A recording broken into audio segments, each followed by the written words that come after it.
नमस्कार भक्तजन। आज की आध्यात्मिक कड़ी में राजा अम्बरीश की कथा वार्ता होगी। राजा अम्बरीश भगवान श्री हरि के परम भक्त थे। वे पृथ्वी के सातों द्वीप, अचल संपत्ति और अतुल ऐश्वर्य के शासक होने पर भी इन्हें स्वप्न तुल्य समझते थे, क्योंकि वे जानते थे कि जिस धन वैभव के लोभ में पड़कर मनुष्य घोर नरक में जाता है, वह केवल 4 दिन की ही चांदनी है। राजा अम्बरीश का भगवान श्री कृष्ण में और उनके प्रेमी साधुओं में परम प्रेम था। उन्होंने अपने मन को श्री कृष्ण के चरणों में, वाणी को भगवान के गुणों के गान करने में, हाथों को श्री हरि के मंदिर मार्जन में और अपने कानों को भगवान की मंगलमयी कथा के श्रवण में लगा रखा था। उन्होंने अपने नेत्रों को श्री हरि के विग्रह व मंदिरों के दर्शनों में, नासिका को उनके चरण कमलों में पर चढ़ी हुई श्रीमती तुलसी के दिव्य गंध में और जिह्वा को भगवान के प्रति अर्पित नैवेद्य प्रसाद में संलग्न कर दिया था। राजा अम्बरीश के पैर भगवान के क्षेत्र आदि की पैदल यात्रा करने में ही लगे रहते और वे सिर से भगवान श्री कृष्ण के चरण कमलों की वंदना किया करते थे। इस प्रकार उन्होंने अपने सारे कर्म, यज्ञ, पुरुष, इंद्रियातीत भगवान के प्रेम, उन्हें सर्वात्मा एवं सर्वरूप समझकर समर्पित कर दिए थे और भगवत भक्त ब्राह्मणों की आज्ञा के अनुसार वे इस पृथ्वी का शासन करते थे।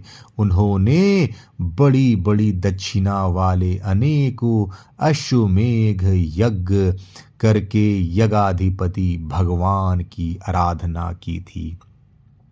उनकी प्रजा महात्माओं के द्वारा गाए हुए भगवान के उत्तम चरित्रों का बहुत सम्मान करती, किसी समय बड़े प्रेम से श्रवण करती और किसी समय उनका गान करती। इस प्रकार उनके राज्य के मनुष्य देवताओं के अत्यंत प्यारे स्वर्ग की भी इच्छा नहीं करते। राजा अम्बरीश की अनन्य प्रेममयी भक्ति से प्रसन्न होकर भगवान ने उनकी रक्षा के लिए सुदर्शन चक्र को नियुक्त कर दिया था, जो विरोधियों को भयभीत करने वाला एवं भगवत भक्तों की रक्षा करने वाला है। एक बार राजा अम्बरीश अपनी पत्नी के साथ भगवान श्री कृष्ण की आराधना करने के लिए 1 वर्ष तक द्वादशी प्रधान एकादशी व्रत करने का नियम ग्रहण किया। व्रत की समाप्ति होने पर कार्तिक महीने में उन्होंने 3 रात का उपवास किया और 1 दिन यमुना जी में स्नान करके भगवान श्री कृष्ण की पूजा की। तत्पश्चात पहले ब्राह्मणों को स्वादिष्ट और अत्यंत गुणकारी भोजन कराकर उन लोगों के घर 60 करोड़ गौएं सुसज्जित करके भेज दी। जब ब्राह्मणों को सब कुछ मिल चुका, तब राजा ने उन लोगों से आज्ञा लेकर व्रत का पारण करने की तैयारी की। उसी समय शाप और वरदान देने में समर्थ स्वयं दुर्वासा जी भी उनके यहाँ अतिथि के रूप में पधारे। राजा अम्बरीश उन्हें देखते ही उठकर खड़े हो गए, आसन देकर बैठाया और विविध सामग्रियों से उनके चरणों में प्रणाम करके भोजन के लिए प्रार्थना की। दुर्वासा जी ने राजा अम्बरीश की प्रार्थना स्वीकार कर ली और इसके बाद आवश्यक कर्मों से निवृत्त होने के लिए वे नदी तट पर चले गए। वे ब्रह्म का ध्यान करते हुए यमुना के पवित्र जल में स्नान स्नान करने लगे। इधर द्वादशी केवल घड़ी भर शेष रह गई थी। धर्मज्ञ अम्बरीश ने धर्म संकट में पड़कर ब्राह्मणों के साथ परामर्श किया। उन्होंने कहा, ब्राह्मण देवताओं, ब्राह्मण को बिना भोजन कराए स्वयं खा लेना और द्वादशी रहते पारण न करना दोनों ही दोष है। इसलिए इस समय जैसा करने में मेरी भलाई हो और मुझे पाप न लगे ऐसा काम करना चाहिए। तब ब्राह्मणों के साथ विचार करके उन्होंने कहा, ब्राह्मणों, श्रुतियों में ऐसा कहा गया है कि जल पी लेना भोजन करना भी है और नहीं भी करना है, इसलिए इस समय केवल जल से पारण किए लेता हूँ। ऐसा निश्चय करके मन ही मन भगवान का चिंतन करते हुए राज ऋषि अम्बरीश ने जल पी लिया और फिर दुर्वासा जी के आने की बाट देखने लगे। दुर्वासा जी आवश्यक कर्मों से निवृत्त होकर यमुना तट से लौट आए। जब राजा ने आगे बढ़कर उनका अभिनंदन किया तब उन्होंने अनुमान से ही समझ लिया कि राजा ने पारण कर लिया है। उस समय दुर्वासा जी बहुत भूखे थे। वे क्रोध से थर थर कांपने लगे। उन्होंने हाथ जोड़कर खड़े अम्बरीश से डांट कर कहा, अहो देखो तो सही, यह कितना क्रूर है। यह धन के मद में मत वाला हो रहा है। भगवान की भक्ति तो इसे छू तक नहीं गई और यह अपने को बड़ा समर्थ मानता है। आज इसने धर्म का उल्लंघन करके बड़ा अन्याय किया है। मैं इसका अतिथि होकर आया हूँ, किंतु फिर भी मुझे खिलाए बिना ही इसने खा लिया है। अच्छा देख, तुझे अभी इसका फल चखाता हूँ। यूं कहते कहते वे क्रोध से जल उठे। उन्होंने अपनी एक जटा उखाड़ी और उससे अम्बरीश को मार डालने के लिए एक कृत्या राक्षसी उत्पन्न की। वह आग के समान जलती हुई हाथ में तलवार लेकर राजा अम्बरीश पर टूट पड़ी। परम पुरुष परमात्मा ने अपने सेवक की रक्षा के लिए पहले ही सुदर्शन चक्र को नियुक्त कर रखा था। जैसे आग क्रोध से गुर्राते हुए सांप को भस्म कर देती है, वैसे ही चक्र ने दुर्वासा जी की कृत्या को जलाकर ढेर कर दिया। जब दुर्वासा जी ने देखा कि मेरी बनाई हुई कृत्या तो जल रही है, चक्र मेरी ओर आ रहा है, तब वह भयभीत हो अपने प्राण बचाने के लिए जी छोड़कर एकाएक भाग निकले।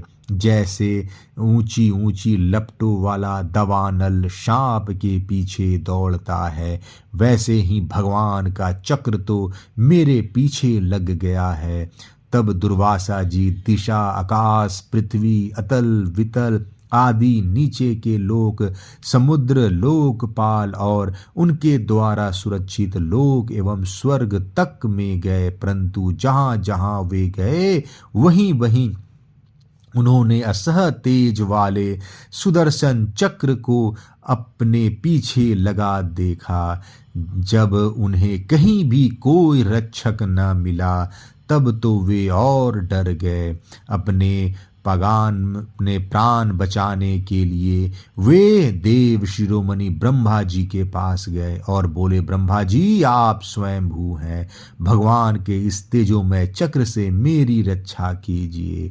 ब्रह्मा जी ने कहा, दुर्वासा जी, मैं शंकर जी, दक्ष, भृगु आदि प्रजापति, भूतेश्वर आदि सब जिनके बनाए नियमों से बंधे हैं तथा जिनकी आज्ञा सिरोधार करके हम लोग संसार का हित करते हैं, उनके भक्त के द्रोही को बचाने में हम समर्थ नहीं हैं। जब ब्रह्मा जी ने इस प्रकार दुर्वासा को निराश कर दिया तब भगवान के चक्र से संतप्त होकर वे कैलाशवासी भगवान शंकर के शरण में गए। शंकर जी ने कहा, दुर्वासा जी, जिनसे पैदा हुए अनेक ब्रह्मांडों में हमारे जैसे हजारों चक्कर काटते हैं, यह चक्र उन्हीं देव विश्वेश्वर का शस्त्र है। यह हम लोगों के लिए असह्य है। तुम उन्हीं के शरण में जाओ, वे भगवान ही तुम्हारा मंगल करेंगे। निराश होकर दुर्वासा जी श्री हरि भगवान के परम धाम बैकुंठ की तरफ भागे। दुर्वासा जी भगवान के चक्र की आग से जल रहे थे। वे भगवान के चरणों में गिर पड़े। उन्होंने कहा, हे अच्युत, हे अनंत, आप संतों के एकमात्र इच्छित हैं। प्रभो, संपूर्ण जगत के जीवन दाता, मैं अपराधी हूँ, आप मेरी रक्षा कीजिए। आपका परम प्रभाव न जानने के कारण ही मैंने आपके प्यारे भक्त का अपराध किया है। प्रभु, आप मुझे बचाइए। श्री भगवान ने कहा, दुर्वासा जी, मैं सर्वथा भक्तों के अधीन हूँ, मुझ में तनिक भी स्वतंत्रता नहीं है। जो भक्त स्त्री, पुत्र, गृह, गुरुजन, प्राण, धन, इहलोक और परलोक सबको छोड़कर केवल मेरी शरण में आ गए हैं, उन्हें छोड़ने का संकल्प भी मैं कैसे कर सकता हूँ। इसमें संदेह नहीं कि ब्राह्मणों के लिए तपस्या और विद्या परम कल्याण के साधन है, परंतु यदि ब्राह्मण उद्दंड और अन्यायी हो जाए तो वे दोनों उल्टा फल देने लगते हैं। दुर्वासा जी सुनिए, मैं आपको एक उपाय बताता हूँ, जिसका अनिष्ट करने से आपको इस विपत्ति में आना पड़ा। आप उन्हीं के पास जाइए, उनसे क्षमा मांगिए, तब आपको शांति मिलेगी। सुदर्शन चक्र की ज्वाला से जलते हुए दुर्वासा लौटकर राजा अम्बरीश के पास आए और उन्होंने अत्यंत दुखी होकर राजा के पैर पकड़ लिए। दुर्वासा जी की यह चेष्टा देखकर और उनके चरण पकड़ने से लज्जित होकर राजा अम्बरीश भगवान की चक्र की स्तुति करने लगे। अम्बरीश जी ने कहा, प्रभु सुदर्शन, आप अग्नि स्वरूप हैं, भगवान के प्यारे, हजार दांत वाले चक्रदेव, मैं आपको नमस्कार करता हूँ। समस्त अस्त्र शस्त्रों को नष्ट करने देने वाले एवं पृथ्वी के रक्षक, आप इन ब्राह्मण की रक्षा कीजिए। आप कृपया करके हमारे कुल के भाग्योदय के लिए दुर्वासा जी का कल्याण कीजिए। हमारे ऊपर यह आपका महान अनुग्रह होगा। यदि मैंने कुछ भी दान किया हो, यज्ञ किया हो अथवा अपने धर्म का पालन किया हो, यदि हमारे वंश के लोग ब्राह्मणों को ही अपना आराध्य देव समझते रहे हो, तो दुर्वासा जी के जलन मिट जाए। भगवान समस्त गुणों के एकमात्र आश्रय स्थल है। यदि मैंने समस्त प्राणियों के आत्मा के रूप में उन्हें देखा हो और वे मुझ पर प्रसन्न हो, तो दुर्वासा जी के हृदय की सारी जलन मिट जाए। जब राजा अम्बरीश ने दुर्वासा जी को सब ओर से जलाने वाले भगवान के सुदर्शन चक्र की इस प्रकार स्तुति की, तब उनकी प्रार्थना से चक्र शांत हो गया। जब दुर्वासा चक्र की आग से मुक्त हो गए और उनका चित्त स्वस्थ हो गया, तब वे राजा अम्बरीश को अनेकानेक उत्तम आशीर्वाद देते हुए उनकी प्रशंसा करने लगे। दुर्वासा जी ने कहा, धन्य है, आज मैंने भगवान के प्रेमी भक्तों का महत्व देखा। राजन, मैंने आपका अपराध किया, फिर भी आप मेरे लिए मंगल कामना ही कर रहे हैं। महाराज अम्बरीश, आपका हृदय करुणा भव से परिपूर्ण है। आपने मेरे ऊपर महान अनुग्रह किया। अहो, आपने मेरे अपराध भुलाकर मेरी रक्षा की है। जब से दुर्वासा जी चक्र से जीवन रक्षा के लिए भाग रहे थे, तब से राजा अम्बरीश ने भोजन नहीं किया था। वे दुर्वासा जी के लौटने का वाट देख रहे थे। अब उन्होंने दुर्वासा जी के चरण पकड़ लिए और उन्हें प्रसन्न करके विधि पूर्वक भोजन कराया। दुर्वासा जी ने बहुत ही संतुष्ट होकर राजा अम्बरीश के गुणों की प्रशंसा की और उसके बाद उनसे अनुमति लेकर आकाश मार्ग से प्रस्थान किया। जब सुदर्शन चक्र से भयभीत होकर दुर्वासा जी भाग रहे थे, तब से लेकर उनके लौटने के तक 1 वर्ष का समय बीत गया था। इतने दिनों तक राजा अम्बरीश उनके दर्शन की आकांक्षा से केवल जल पीकर रहे। दुर्वासा जी के जाने के बाद उनके भोजन से बचे हुए अत्यंत अपवित्र अन्न को राजा ने सपरिवार ग्रहण किया। कुछ वर्ष बीतने पर राजा अम्बरीश ने अपने ही समान भक्त पुत्रों पर राज का भार छोड़ दिया और स्वयं वन में चले गए। वहाँ वे बड़ी धीरता के साथ आत्मस्वरूप भगवान में अपना मन लगाकर गुणों के प्रवाह रूपी संसार से मुक्त हो गए। जय श्री कृष्णा।